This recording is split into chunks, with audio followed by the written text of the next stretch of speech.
হযরত সুলাইমান আলাইহি ওয়াসাল্লাম একদিন তিনি তিনার উম্মতদেরকে নিয়ে একটি মজলিসে বসে আছিলেন এবং সবাই ওই মজলিসের মধ্যে একজন আগন্তুক প্রবেশ করলেন।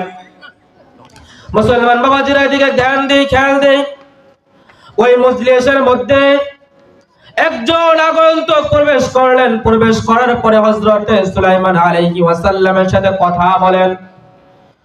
হযরত সুলাইমান আলাইহি ওয়াসাল্লামের সাথে যখন কথা বলে, হযরত সুলাইমান আলাইহি ওয়াসাল্লামের পাশে বসা ছিল তিনার উজির। উজির চিনেননি? দেখবেন যে বড় বড় বাদশা রাজার সাথে মন্ত্রী বসে থাকে, উজির বসে থাকে, থাকে কি থাকে না? মন্ত্রী থাকে, উজির থাকে।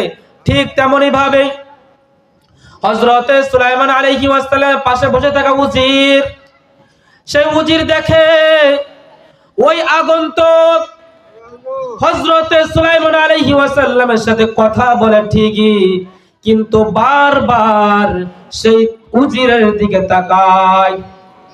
উজির দেখে বারবার আমার দিকে তাকায়, কথা বলে সুলাইমান আলাইহি ওয়াসাল্লামের সাথে, কিন্তু বারবার